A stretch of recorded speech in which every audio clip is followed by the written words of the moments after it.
right, let's hang out. We'll hang out again. Oh, we're going to hang out.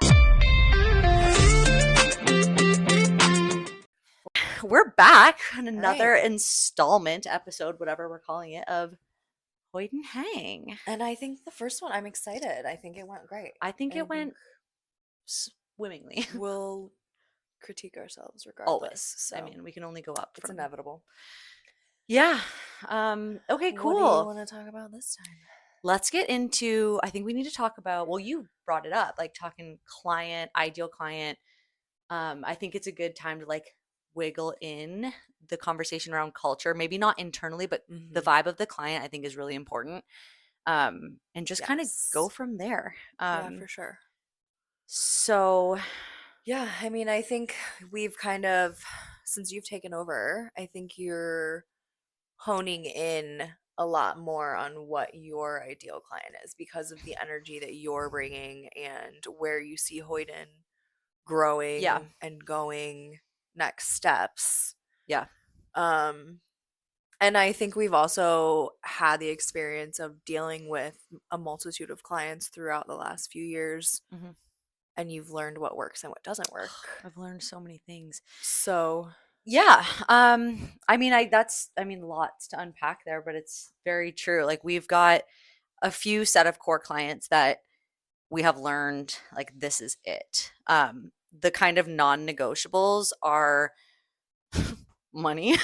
Sure. I mean, I laugh, but it's so true. Like for all of our, I want to say female boss babes or whatever you want to say, men might feel this way too. I'm not here to say one way or another, but as a woman in business, I think that it's important to like the fear of like saying no or standing your ground on something. But my first year, like some of the stuff that I had to do and like breaking up with clients because they weren't the right fit or having to let employees go, like it's shit that makes you stay up at night. Like I am losing literal sleep over that type of thing. But once you do it and you realize like, oh, this wasn't serving us, what was I thinking? And I'm talking not from an employee perspective, I'm talking from a client perspective. Like there's more money elsewhere. There's no need to have any ongoing work with anyone that isn't doing I feel so silly. I'm sorry holding this little mic. I had to have to address it. It's so small and adorable. But yeah, there's just you learn the good, the bad, and the ugly, right? It's like, oh, this is not what we should be doing or who we should be working with. And then you have the good ones. It's like, I need more of you. So I think what I've learned is definitely they need to see us as experts and professionals in our space, and they need to treat us as such. Like I'm not in the business of like we'll talk once a month and when we do I'll let you know what we came up with. Like no, it's just ongoing discussions and support. So that's a big one. Yeah, and to add to this, I think it's so important. I think we've had some clients who are maybe nervous or have setbacks to tell us exactly what's on their mind or are holding back, especially when we're during the design process. Just maybe afraid to oh no. Somebody get I cannot. Are you okay? I'm so sorry. Oh, no. I am so sorry. I think we might have to cut that. I might not make it. Okay, so sorry. No, pardon. You're great. Just to go back into it, I think clients get a little nervous to tell us their honest feedback, and in reality, we need that in order to provide exactly what you're looking for to 100%. hit your brand where you want it. We're currently working with a client that we're getting constant feedback, and it's been wonderful because that direction allows us to create a product that ultimately is exactly what you want. 100%. Yeah. So I think that's like a big thing for us too, because in the past we've had situations where we haven't got the honest upfront feedback that we've needed. And then, in the end, they aren't getting what they want, or we have to go back and double back. And Again, a waste of time, a waste of money. I mean, we always say our discovery, we're facilitating a conversation amongst the client. We're not there to consult, we're there to facilitate. So everything that comes from that is not coming from us. We're listening to you.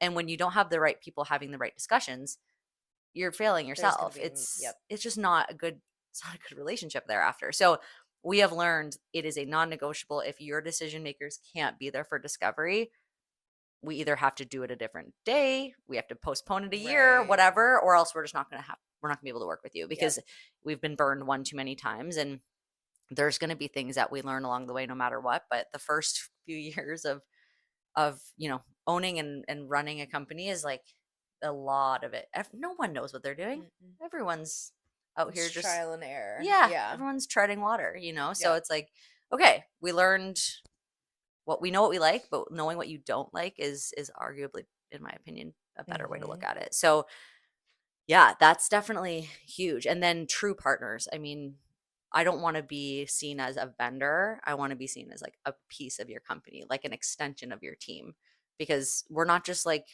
willy-nilly doing things. I love that, the extension of the team, because we get very emotionally involved in these 100%. projects, and especially when things are going wonderfully, Yeah. we get so excited, Mhm. and those connections with those clients last so much further beyond the project. Yeah. And that's, It's so true. one of our goals is to create that lasting relationship, so that, I mean, a big thing for us is referrals, Yeah. right? Tell your friends about So us. yeah. We've also Yes, started to niche a exactly. bit more, I right? was just gonna say that was gonna be my next question. I One know, mind.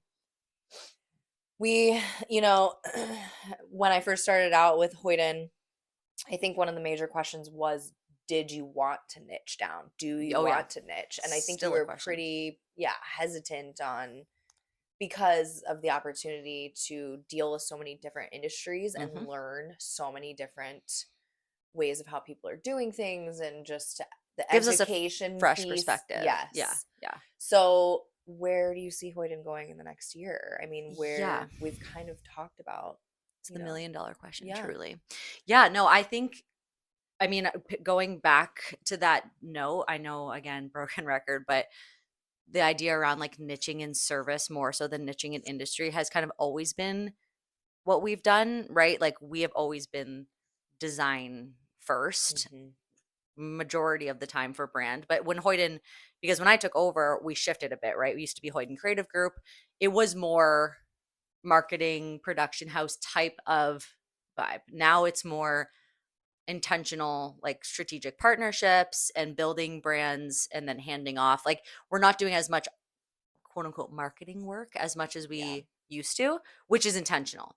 I love it, but we've said a million times, like we're setting ourselves up for failure because the industries, the algorithms, the everything is just changing in the digital landscape so quickly.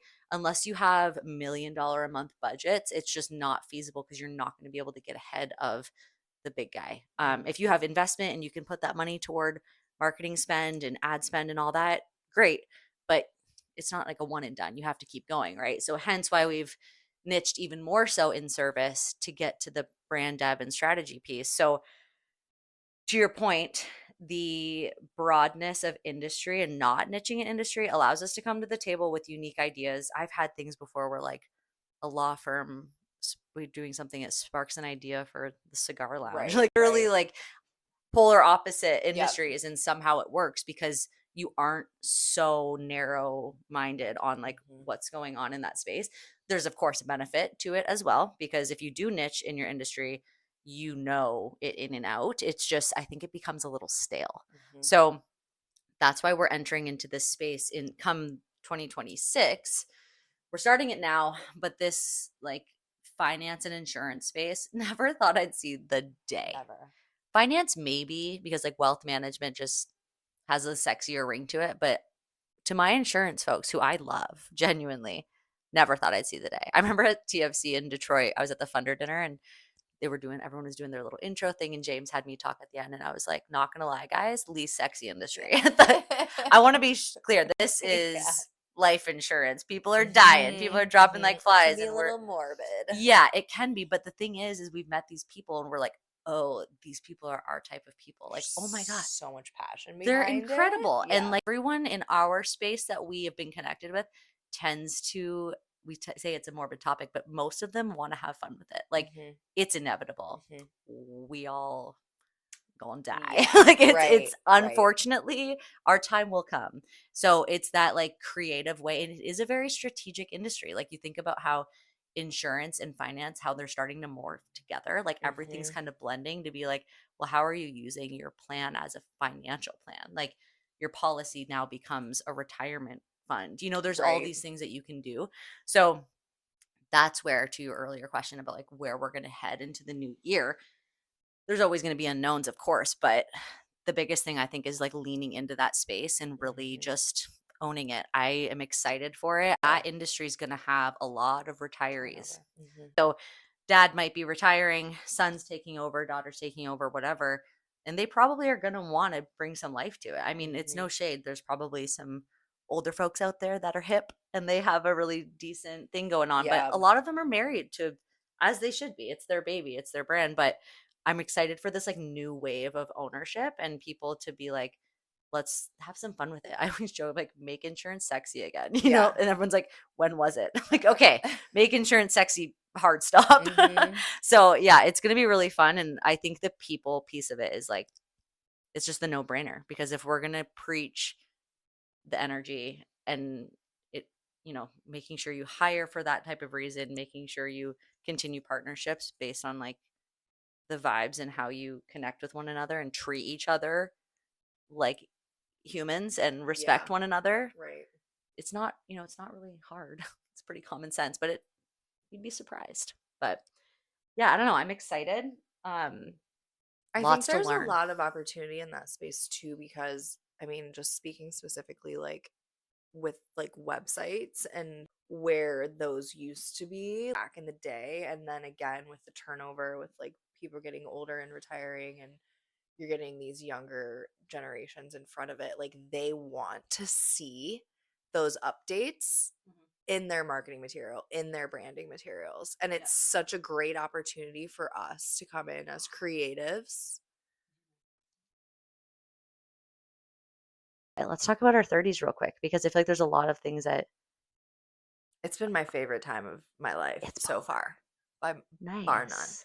Like just a Love that. new urge for learning, and we started our family. Like I feel like our 20s, we spent so much wonderful time like in Ohio. We were in Cleveland. We lived the our best life in Cleveland.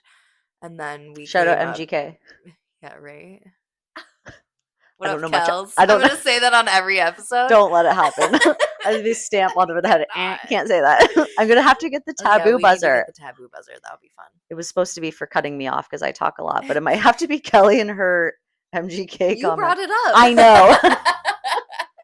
This is classic mix up. Yeah, But that I was think it's me. cool, and I think a lot of women and families our age are like waiting a little bit longer to get married Yeah. and have families, or like just living life and figuring it out Hmm. before expanding on that. Because I don't know, man, my brain in my 30s, I'm just like, I want to learn everything. I Yeah, want to do everything. I want to I feel that. just figure it out. And we're living in such a time right now where information is like literally right at our So much. fingertips.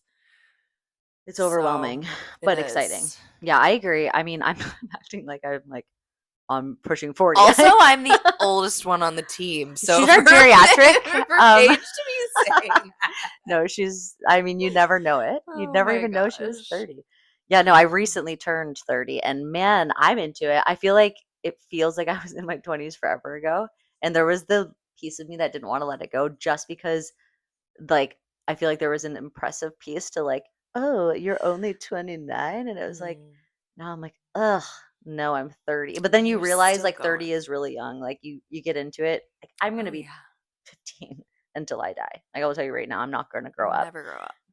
But yeah, I think you're right. It's like all the new things that you peel back. And I saw this thing the other day. It was like women in their 30s was talking about that, right? And it was saying how just in general, taking the time for yourself and for your partner when you're in your 20s, so that when you're in your 30s now, it's like you can go into this without the self-doubt. Like, think about, Mm-hmm. can we talk about how, like, the body dysmorphia and all the Mm-hmm. bullshit that we go through when we're younger, like, I mean, even to this day, but when you're Yeah. younger, you're constantly like, shouldn't be eating that. I shouldn't be doing that. This picture needs to be perfect, all these things. Then you get into your 30s and you realize, like, that's not what it's about. And there's something so freeing about that. And just, Yes. it was it was really, really inspiring. And it was just very eye opening to be like, Mm-hmm. yeah, that's the way to look at it. And like, for what? Like, I talk about that. I always joke with Spence about like working out and all this. I'm like, what am I in a competition? Like, to be Yeah. healthy, sure, but like, come on now. I'm gonna break my fucking back trying to fit in a million things and never sleep for 2 minutes because I'm too busy doing all this stuff. It's like, just chill out. Mm-hmm. Who cares? No one cares. We're all pretty irrelevant. There, I hate to say it, but we're a yes. speck in the 100%. universe, you know? Yeah. It's just, that's for the Hoyden after hours So chat. you should just live your life how you want to live your life. YOLO. Shout out Drake. Shit, should we get musicians on here? You We might are have out to. of control. Insurance is going to be one segment, but the rap game might be another. Shoot. We He's need also a a. fellow Canadian. Yeah, I was gonna mention One that. love. Yeah, Yeah. Yeah. I was a big Drake fan. There's just a Drizzy. layer of confidence that comes with growing a little 100%. older, and We just don't give a shit. Like, remember how much you used to care about what people yeah, thought, like in high school? yeah, I think about high school a lot. I'm like, ugh. I God, I know, wish I had. If I know. that's a good question. I'm going to ask you a question. If you could go back and tell yourself one thing, Mm. what would you say? I think just, like opening up and being like, I feel like I was raised. I love my parents. My parents are beautiful human beings, but I was Icons. raised in a very like Christian, conservative Hmm. family and like taught to be, pretty obedient. And I think if I could go back, I would just want to tell myself to be more true to what I was actually feeling or what I was actually thinking. Like, I think I was Sure. doing a lot of things on the basis of approval. Hmm. And I think now I just say what's on my mind and Love I'm that. more unapologetic. Especially pregnant Kelly. Pregnant Kelly is She's very spicy. unapologetic. She's a spicy girl, a pregnant But I Kelly. think that's a big thing. And even coming into like my professional career, and I've felt that with Hoyden, like just seeing your transparency Yeah. come through and still being able to reflect as a professional. Hmm. I think there's just something so much to be said about that. Yeah. The honesty is no joke. Like, just, you can Just soften the blow authenticity. sometimes, but Yes. yeah, authenticity is huge. It'll be I will die on that I hill. love that. Like, there's going to be times where you maybe have to carry yourself a little different, but like, Hmm. I always like, even something as small as like the tattoos. Like, I know I've worn sweaters so far since we've done this because it's 16 Sure, degrees here it's in cold. Michigan. Yeah. But that's something people are like, well, for work, like, aren't you going to cover those up? I'm like, fuck no. Like, I I'm think I sorry, remember no. asking you when we Your went to the nose ring. first founders chair event. I was like, "Should I wear my nose ring?" And you were like, "Absolutely, like be yourself." And I was like, "All right, I right think I on." said if James has a problem with it, we don't need him as a Yeah. client. Shout out, James. We love We you. do need you as a client, Yes, James. We don't love go you. anywhere, please. But I think that was my thing. It was like, if that's going to be an issue, and Yeah. the feedback that we've gotten from that group, because I mean, let's be honest, he said it from day one. The insure tech space, very stale, male and pale. Yeah. First off, merch. Love that It's quote. incredible. Yeah. But I mean, we're pale, but not stale nor Especially male. this time of year. Yeah, this time of year is dicey. But what the thing that I was talking to Scott last time we were at one of the events, and he was like talking about how well we fit in there, and he's like, you want to know why? Because like, you shoot the shit with us like you're one of us. Yeah. And also, tattoos are standout. I've never once even thought about that, or my Mhm. nose rings, or I've got this, like, they're tiny, but like the little stretchers in the ears. Like, Sure. not once am I thinking about that. Listen, this is who it is, what you're getting. I'm not going to change. So there's something very freeing about that. And it's not for everyone, but I don't want to be associated with people who are different to me than they are on a regular day. Mm-mm. You're getting the same version of me right now that you're going to get hanging out on a Saturday night. Like, I this is love just how that. it is. So I don't know. I mean, obviously, like I said, time and place, but I don't Hmm. know. The relationship building piece is so incredibly important and how are you supposed to build relationships when you're not authentically yourself? Yeah. Yeah. Like, good 100%. luck with that. So, I don't know. No, I I think feel that's a so great note. spicy about it, but that's Yeah. okay. Okay, cool. That's a great little nugget to Gosh, go little back on nugget. Yeah. on Just a little something, little something. young Kel. I love it. Gosh, I would have What loved to have about gone to high you? school. What do you think? Um, You went through a lot. You had a lot going on in high school. oh my How God, do high you, school was both the best time of my life and yeah. the worst time of my life, which I mean, I think a lot of people might be able to say that. high school's tough. High school, the bad is bad and the good is good. Like, Yeah.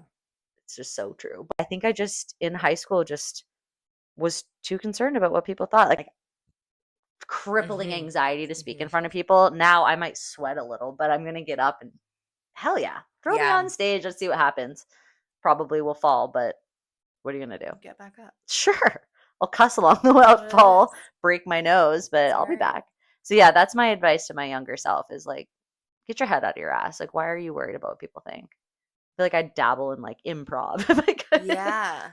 Should we might have to do a little Just excursion. like talk 2 minutes about something that you Yeah, pull out of a out of a hat kind hat. of a Yeah, thing. yeah, totally, totally. Maybe that's a segment we can do. We'll Oh my goodness. oh, I don't know. A lot of pressure. But yeah, that would be my younger self advice. So do we just like Wow. cut? So I think that's great. until next time, we'll hang out again We'll hang soon. out again Next soon. Hoyden Hang's gonna be a Hoyden holiday hang. Ho ho, holy shit. Let's go. All right, Kelly Joe. Okay, bye. Bye.